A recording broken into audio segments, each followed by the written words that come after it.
Hello and welcome to part 5 of the Java REST tutorial series. In this episode, we will be finishing up our lesson on the GET annotation. We will be going over two ways that we can send data to our API project. It is important to note that you can use both these annotations at the same time. After that, we will be going over SQL injections and possible improvements you can make to the project. If we have time, we will be going over GitHub and briefly talk about where this tutorial series is going. And lastly, we will preview episode 6, which will go into the post annotation. Alright, so let's go ahead and get into the code. So the first thing we're going to do is we're going to go ahead and start GitHub again and create an episode 5 branch, which will mark the beginning of this episode. So we'll go ahead and go to master, and then we'll say episode 5.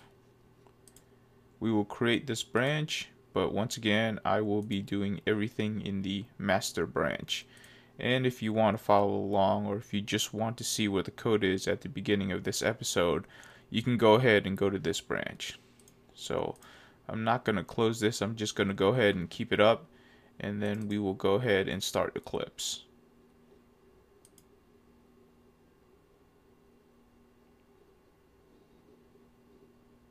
Before we start adding new code to the project, I've already done one commit, and this was done because users that have been following this tutorial series, they were saying that the wildcard that I was using here on the root path did not recognize in Tomcat. And after doing some research, I realized that you don't really need to have that wildcard. I only did it because it was more expressive, but we can go ahead and remove the wildcard, and this will make it more compatible with Tomcat. So I went ahead and I did that for the inventory.java and also the status.java, and I went ahead and added a comment here just to say why I did that. And I have already done a commit, which is this commit right here, before I started episode 5. So this is just something to let you know that there was a change before we started the episode, and it's only really a change to make it more compatible with Tomcat. Alright, so for episode 5, what we're going to concentrate on is how to get data up to your API resource to help scope down your search results. So for our first method, what we've done is we're going to return everything. So we're not actually looking for any data from that HTTP request coming up. And also what you'll notice is that we use the select star, which is something that is very quick to do, but you should never actually use it in any type of production code. So what we're going to do is we're going to improve upon this method. So since we're improving upon an existing method, we're not just going to overwrite this method. That's not what we want to do. In most cases, when you improve upon a API, there might be users that are going to continue using this particular HTTP request. So we don't want to give them a hard stop. We might want to give them a window in which they can continue to use it as they roll to a new method. So what we're going to do instead is we're going to go ahead, I'm going to right click, and we're going to create a new Java class. And for this one, we're going to say v2 underscore inventory. So what you'll notice is that now we have a v1, which is what our initial method was for returning all data, and now we have a v2. So what we're going to do now is we're going to take our root path, and here we're going to name it v2. So we're not changing much in our URL parameter or our URL path to get to our new resource. We're really only changing one letter, but it's going to route it to this particular class instead of the original one. So the first thing we're going to do is we're going to go ahead and import in all of the library files that we need for our new method. Then we'll go ahead and copy in our cookie cutter method that we've been using. Go ahead and paste that in. So for this particular method, we're still going to be using the get HTTP verb. We're going to be producing application.json. This particular method will be called return brand parts. It's a response, so we're returning a HTTP response. And specifically, we're going to be talking about this. We're going to be looking for a query parameter with the name of brand. So that's going to be a part of what comes up in our URL request. We're going to have a return string, and then we're also going to be declaring or instantiating a JSON array. Now, in our previous Java method in v1_inventory, what we did down here was that we actually brought in the connection, created the query, and executed the query. There are going to be a lot of Java developers out there that is going to tell you that this stuff doesn't belong in this Java class, or it doesn't even belong in this package. Where it should go is into your DAO package, because this stuff is all database related. Now, there's differing opinions on this. I don't think there's really truly any hard and fast rules that you have to abide by, but what we're going to do is we're going to go ahead and follow that train of thought. So what we're going to do is we're going to take this code and we're going to go ahead and put it into our DAO package. So in order to do this, we're going to have to make some improvements into our DAO package. So the first thing we're going to go ahead and do is we're going to go ahead and save these changes, and then we're going to go ahead and do a commit on this. So I can say added new v1_to inventory class.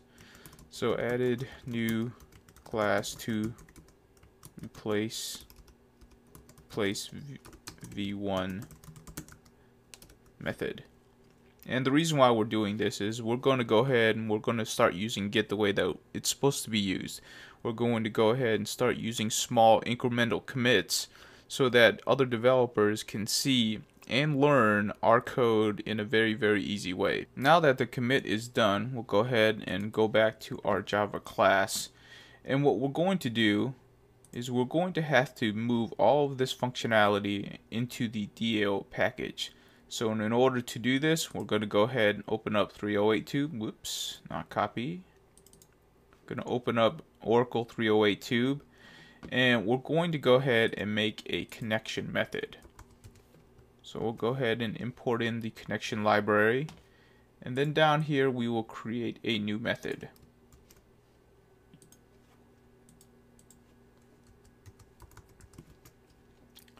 So this will be our connection method.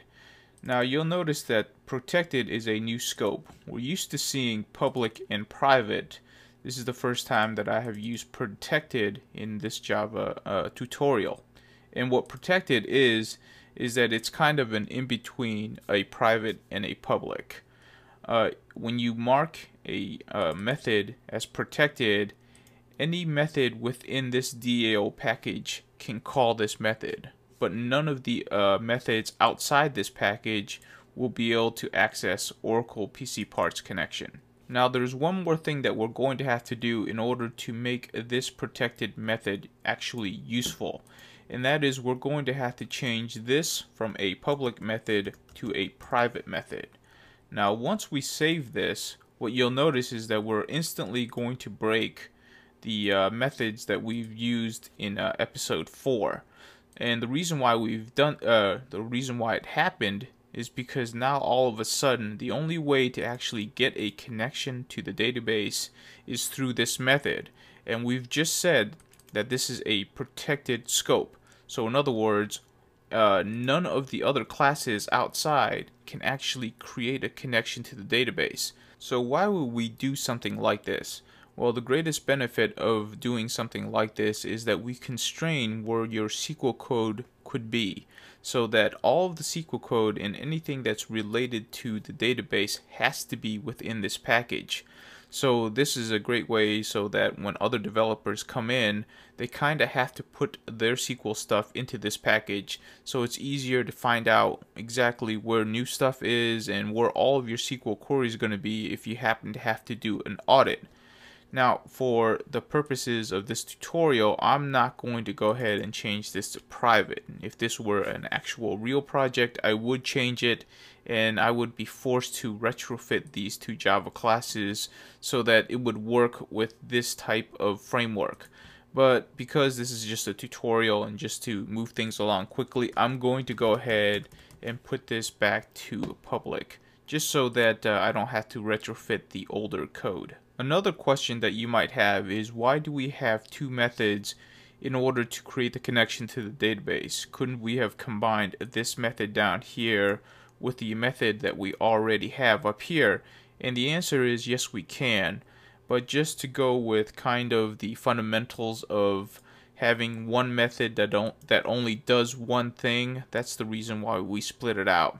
So this method is really just for looking up that connection within WebLogic, and this method's job is to actually create the connection. You can combine the two, and it's debatable on whether or not you should or you shouldn't, but I'm just going to go ahead and show you this particular way.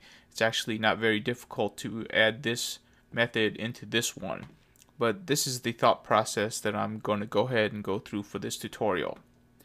Now, in order to actually create all of the SQL queries and everything that we need in order to return data back, I am not going to add it to this particular Java class, because this particular Java class's job is just to create that connection.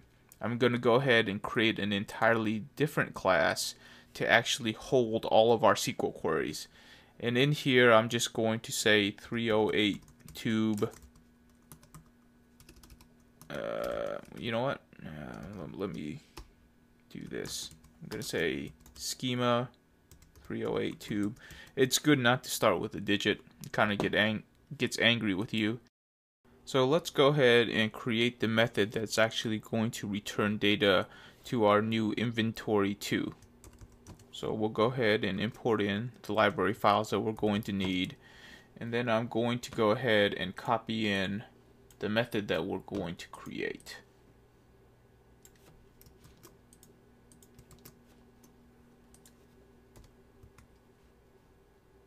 So here's the method that we're going to be using. Now, before we can actually use this method, there's one thing that I'm going to do. I'm going to say in the public class extends Oracle 308 tube, and that'll get rid of this error. So what extends does is that it's a form of inheritance. So basically it's saying within schema.308 tube, please inherit all of the methods from Oracle.308 tube. And as we know, Oracle 308 tubes holds all of the methods that will create our connection. So go ahead and just inherit all of those. And basically what it does is it allows us to call methods from Oracle 308 tube directly. We don't have to actually declare them. We don't have to instantiate them. It's like the merging of both the Java classes together. Now that we have all of the setup out of the way, let's go ahead and talk about this specific method that we have copy and pasted into our Java class. So what we have is we have a method called query return brands parts. We're passing in a string called brand, and what we're going to be returning is a JSON array. So in order to do this, we have a prepared statement, which is going to house our SQL query. We're going to have a connection variable, which will hold the connection to our Oracle database. We're going to bring in our converter, our to_JSON converter, which basically changes or it converts our database rows into a JSON array format. And finally, we need a variable to actually hold that converted format, which is going to be a JSON array. So here's our connection. We went ahead and brought in our connection from our Oracle 308 tube Java class. We use our prepared statement, and we wrote this SQL query out. So what you'll notice is that the first thing is we took out the select star. You should never use select star for any type of production code. It's just one of those nice best practices that you should always follow.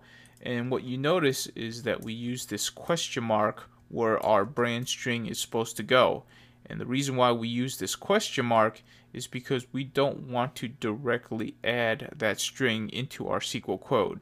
If you were to do that, what's going to happen is that is vulnerable to SQL injection. So in other words, if you did something like this, in which you just went ahead and took brand and added it straight to our SQL code or into our prepared statement, this is vulnerable to SQL injection, and it's something that you do not want to do ever.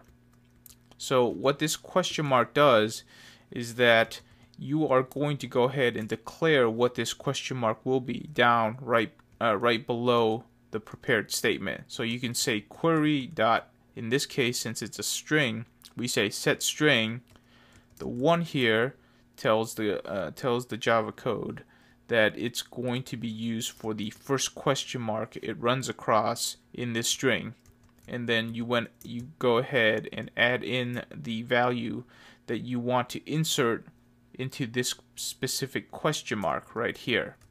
So in this case, what it'll do is it'll take the string of brand and it'll parameterize that string. So it'll strip out anything that it deems could be used to hack your database. So it makes it safe. And this is the proper and safe way to actually use parameters inside your SQL code. So let's quickly go over what SQL injection is. It's basically a way for hackers to add in commands, most likely to a string variable, to make a query do something else than its normal intent. So here is an example of a basic SQL query. So what this query does is that it's going to look into a user table of some sort, and if my username, which is a string variable I'm passing in, and my password, which is another string variable that I'm passing in, is correct, it's going to return to me my first name, my last name, and my user ID. So if 308tube and my password is my_password is correct, then this is the data it's going to return. It's something that's very simple, and we've either have created something like this or we probably will create something like this. So what a hacker will do is, in the first parameter, what he's going to do is he's going to try to add in some SQL commands. So what he's going to do is he's going to add in a string. It could be a string of any sort. This particular string variable actually doesn't matter. And then he's going to use a single quote. And what this single quote will do is that to the SQL query, which is being passed in a string, this is closing off the first parameter, which is username. And then this will be looked as a SQL statement. So this OR 1 equals 1, what it will do if you don't parameterize your strings is that it'll say, okay, so this is the first part. It's most likely not going to match anything, but then I have this OR command and 1 equals 1. Well, 1 equals 1 is always correct. So what's going to do is it'll allow the user to log in. Or they could actually get more sophisticated and do something else like dump out the whole tables, and there's all sorts of things that they can do. This is just a very basic example of what SQL injection is. So you should always remember never to add a string or any type of variable directly into your SQL query. Now that we're done talking about SQL injection, we'll go ahead and move on to the next statement. So once we declared our SQL query and we also parameterized any variables that we're going to be using inside that SQL query, we'll go ahead and we'll execute that SQL query. We'll take that cursor and we'll go ahead and we'll run it through our converter. So it'll change all of that data into a JSON format, and then we will save it into our JSON array, and then we will close out that connection. Once that connection is closed out and it's already in JSON array format, we'll go ahead and return that to the method that called this particular method. And then we have our catches, which is any type of errors that we might encounter. And of course, we always have a finally, in which we want to make sure that connection is closed out. Now that this method is complete, we can go ahead and go back to v2_inventory and complete this method so we can actually return some data back to the users. So the first thing we're going to do is we're going to come up here and we're going to go ahead and import in the new schema.308tube Java class. That way we can use it in this method. So let's go ahead and add in the code needed to make this method run. So if I add this in, the first thing you're going to see is we're going to instantiate a instance of the schema.308tube called DAO in this case. And what I'm going to do is I'm going to go ahead and use JSON, which is up here, which is our empty JSON array right now. And what I would want to say is equals DAO. And if you type in the word dot, what you'll see in this little drop down is that you'll see our method that we have created inside schema.308 tube. So go ahead and select that, and then you can just select brand, which is the brand, which is this variable up here that we're going to get from our query parameter. And then you can just use the semicolon, which is basically what this statement is. I just wrote it out so that I can explain it easier. So go ahead and delete that. And then what we're going to do is we're going to take that JSON, which is our JSON array, and we're going to string it so that we can return it back down to the users down here. So if we go ahead and save that, we'll go to our server, and then we'll just run that.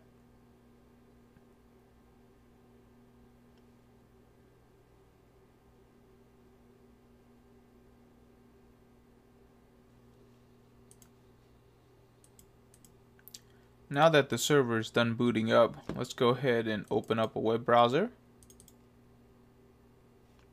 And then we will go straight to our API. So as you can see, it's running because we can hit status. So if I were to say inventory here,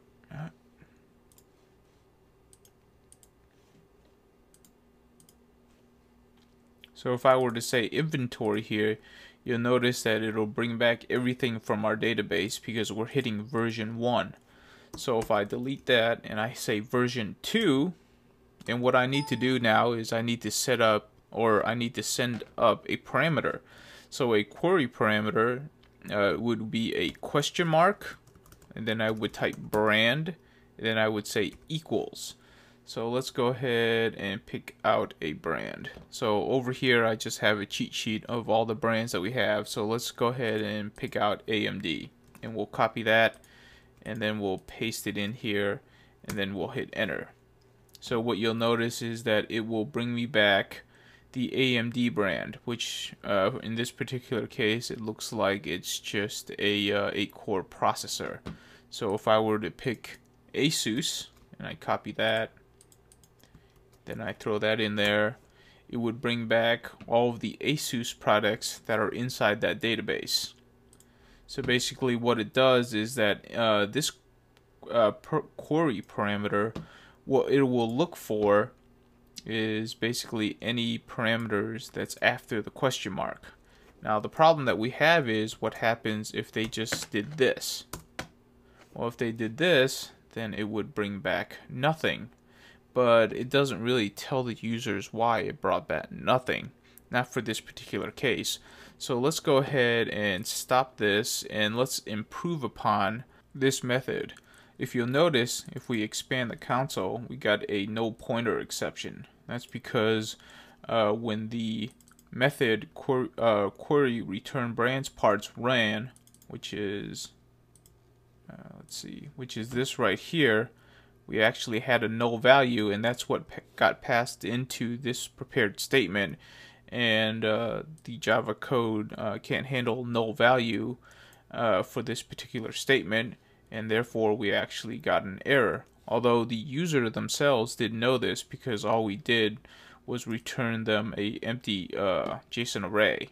So let's go ahead and improve it so that they actually would know, hey, you actually need to add in a query parameter in order for me to work, and we'll also get rid of the Java error in the process. So let's go ahead and add an if condition to make sure that we can catch whether or not brand is null. So all we have to do is we'll say if brand equals null, go ahead and return a specific response that we want. So in this case, we're going to use the method status. We're going to send down a 400 and a text message of error. Please specify the brand for this search. So if we go ahead and we save that, we go to server, and then we republish that, we can give it a try.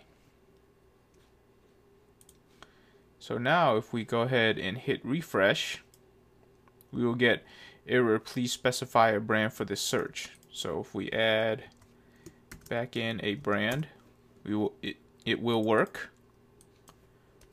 And if we remove it, we will get that specific error condition. Plus, if you'll notice, we won't get any more error conditions. We'll have the original one, and then everything else will work fine. And if you're wondering where this status of 400 comes from, what it is that if you go ahead and go to Google and you just type in HTTP codes, go ahead and go to the Wikipedia one. What we're using is the statuses of HTTP codes. So a 400 will equal a bad request. So basically, we're riding on top of codes that are part of the HTTP framework. So for other things, you can always choose any of the other ones as long as it's close to what you're trying to convey. This is actually a good stopping point, so what I'm going to go over here to do is to go ahead and save these commits to GitHub. So we've made quite a few changes, so I'm going to uncheck this one, and I'm going to do the commits on the two in the Java or in the Oracle package. So we'll go ahead and do a commit for that. And then we will do a commit for the new inventory Java class. So, and do a commit for that one. So we're doing small commits to changes as we go through this episode. So that was an example of how we can use query parameters to bring up data to our API or our Java resource. So now let's go ahead and do an example of what we can do in order to use path parameters. So in this case, since this is the first time we use path parameters, if you just hover over it, Eclipse is usually good enough to tell you what you need to import in as a library file. So once we've imported that in, everything else seems to work. So what's the difference between using a query parameter and a path parameter? Well, when you use a path parameter, you're actually using a part of the URL string to bring in a variable. So that means you need a path annotation in order to tell the code which part of the path you want to bring in. So in this case, right after the inventory part, we're going to name the next part brand. And we're going to bring brand in as a string. And then we use the path parameter in order to denote that. So we need this part to tell the code what we're going to name the next part, and this is the part that we want to bring in. We denote it as a path parameter, and then we tell the code that it's a string, and we're going to use the word brand again as a part of our code. So what you'll notice is that this part is pretty much exactly the same as this part up here. In fact, it is exactly the same because we're going to be using the same method that we've already defined in schema.3082. So let's go ahead and save this. Go to server, then we'll just republish this.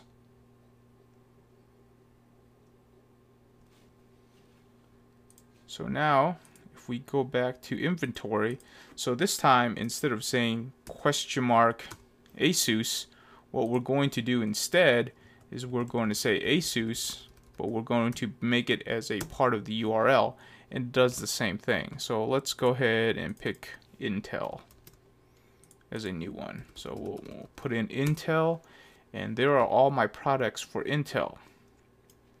Now if you notice, when we use the URL path or path parameter, we don't have an if statement checking to see if it's null as we do up here.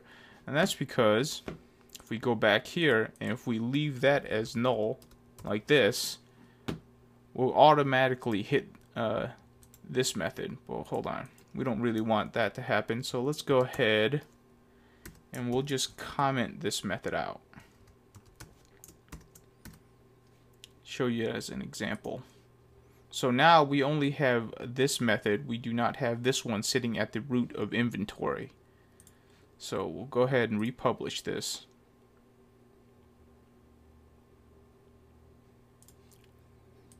So if we, once again, let's pick a different one. Let's pick Crucial.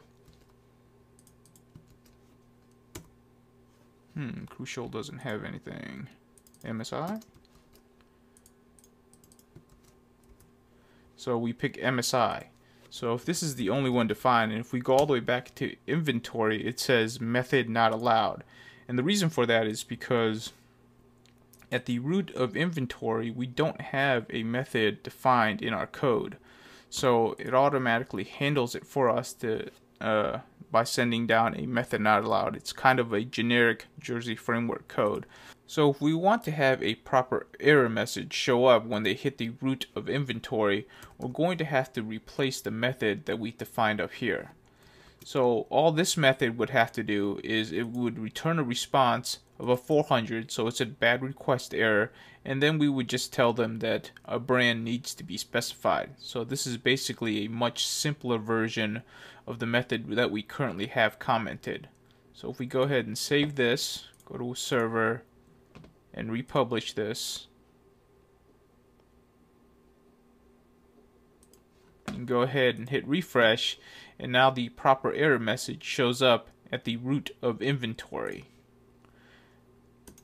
So for our case, or for our tutorial, I'm just going to go ahead and comment this out, and then I will put back this one.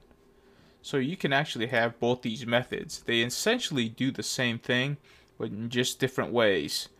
Whichever way that you want to do it, it's really up to you. But my personal preference, and and I'm pretty consistent on this, is that I enjoy using path parameters when they make sense, and I try to use only query parameters when the data that is getting sent up is optional. Now, when you use path parameters, you want them to make sense. So I will show you an example of that in the next method that we're going to create. So let's go ahead and save that, and we will do a quick commit. So let's go ahead and do a show, and says, and we're going to go ahead and do a commit of this, and then we can get back to doing our next bit of code. The last method that we're going to cover is we want to go ahead and refine the search to brand. So we want to not to only search for brand, we also want to search for item number. So in this method, what we're going to do is we're going to search for brand, and we want the item number as well. So again, we're going to bring that brand in as a path parameter, and we're also going to bring in item number as a path parameter, except this time we're going to declare item number as an integer. So we want a string here, and we want a numeric number here. So what we need to do now is we need to define a SQL query to be able to do that, because right now in schema.3082 we don't have a SQL query that will look for brand and item number. So let's go ahead and jump over to schema.3082, and let's go ahead and add a method that will actually do what we need it to do in inventory. So with this method, what we're going to do is we're going to name it query return brand item number. So this time we're going to bring in a brand, and we're also going to bring in an item number. And this is going to look very similar to the one above, except this time we're going to have two question marks to denote two parameters that are being brought in. So we're going to have a query set string to bring in the brand as a string, and then we're also going to do a query set int, because it's an integer this time, and we're going to bring in item number. Going to go ahead and execute that query.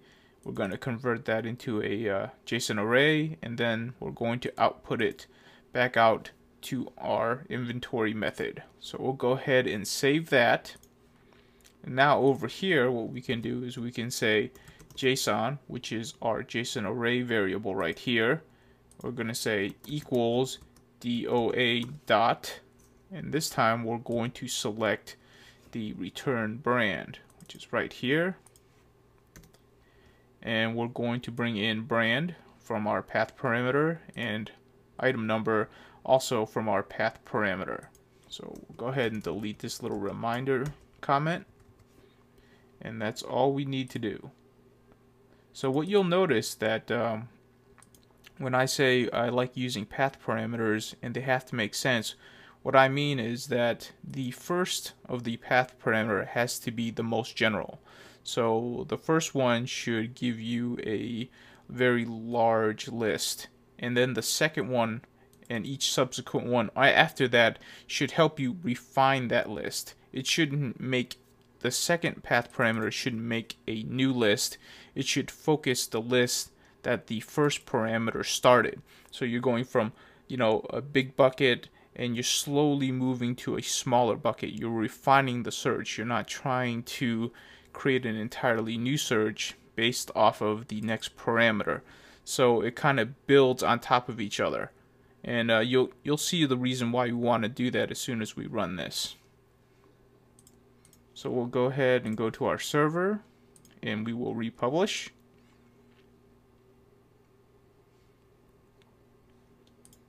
So over here, now if we hit refresh, we're going to still get the same error. So over on this list, we're going to pick one that has two items. So let's pick Intel, because there's two products in Intel. So we're going to say /Intel. So in here, there's actually two products because I can see the comma right here. So there's two products. Let's go ahead and pick out the product code, which is right here. Here's the second product code. So we'll copy that, and then we'll we'll add it to our URL parameter, and you'll notice now we only have one product code.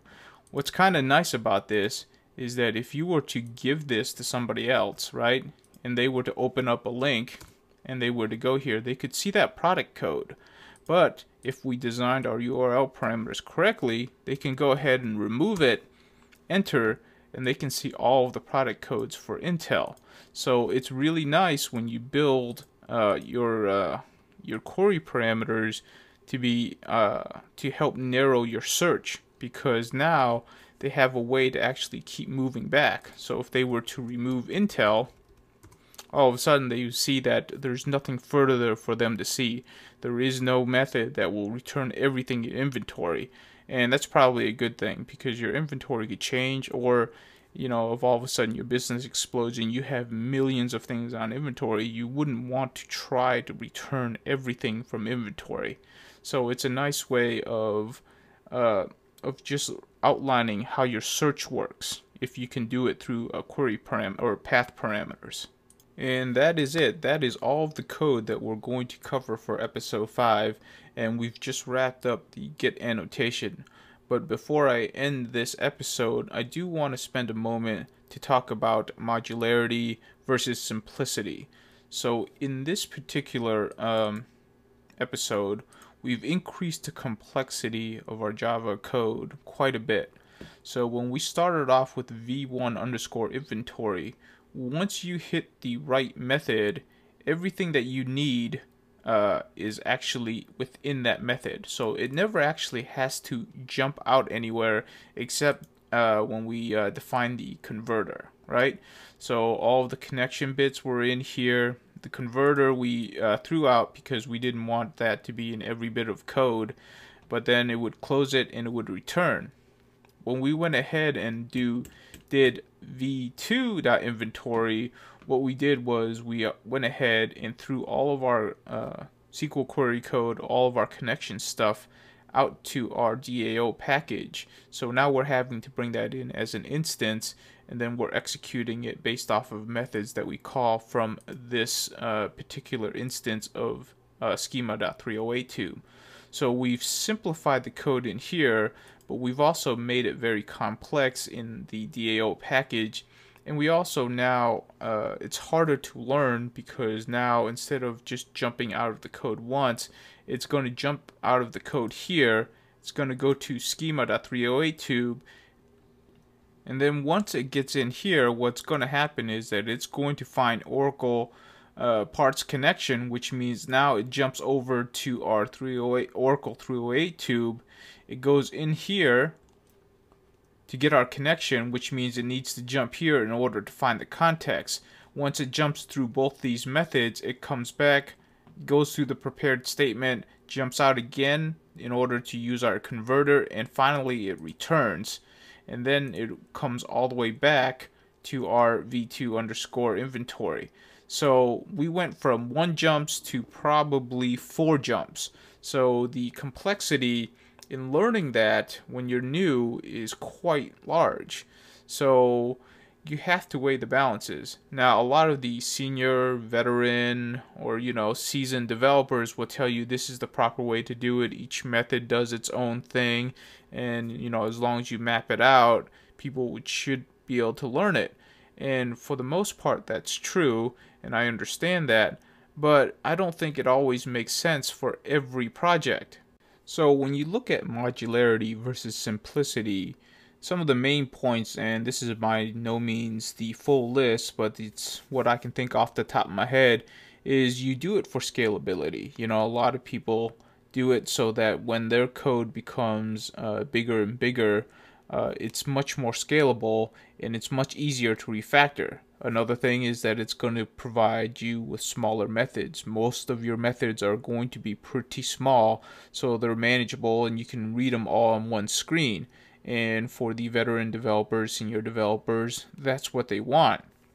Now, on the simplicity side, if you have methods that do a lot of things at once, it's going to be easier to follow. So that means junior developers, developers that are coming in, or developers learning a new language like Java, it's going to be much simpler for them to pick up because most of the code that they're reading is going to be on the same screen. They don't have to go into debug mode and jump from method to method to method and trying to learn multiple methods in order to learn what one method does.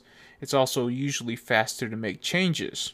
What I generally say on this subject is that if the project is going to remain small and it's also not really a very visible project, or it's not a very high demand project, or it's not a very critical project, it might be wiser to keep it simple. That way, junior developers coming in, or people that are going to have to work on this just as a part-time basis, it's going to be simpler for them to actually make changes, learn it quickly, make the changes, and get out. For projects that are really complex, or they're going to scale, or they're high visibility, that's when you're going to get the modularity part of it. Generally, those are where you see the senior developers anyway, so they'll be used to seeing code like this, and they're able to go through the code a lot faster and learn it a whole lot faster. But I don't think there's one rule to govern everything. So just keep that in mind when you go through the code that I'm doing, is that a lot of times I will do a blend of both in my tutorials. I will try to keep it as simple as possible, but every once in a while I'll increase the complexity just to show you some bits of it that you're going to run into as you code down the path for any language. And also, really, what this really kind of states is that it's really important to document your code. Whichever path you choose to take, documenting the code, leaving little tidbits for the next developer behind you to try to support this code is always important. It's the reason why it's the first thing we learn, but inevitably all of us forget. And what usually ends up happening is it's going to cause pain and suffering for the person behind you. Since you're the one that wrote the code, you're going to know it very well. So it really doesn't hurt you not to comment the code, but it's going to hurt the person behind you, or the person that's going to come in on a project to try to learn the code. So always try to comment code whenever possible. Alrighty, so now I'm done ranting. This will be the end of episode 5. So in episode 6, we're going to pick up with the post annotation. And the post annotation is our submit, our create, which is also an insert. I'm going to use the word create because people like to use CRUD, and for insert in CRUD, it's the C, which is create. So that's going to be what we're going to be covering, hopefully in one episode. Probably won't happen since I already ran long for this episode, but I hope to keep the episodes within a 30-minute time frame. Again, as always, thank you for your time, and to my subscribers, thank you for your support.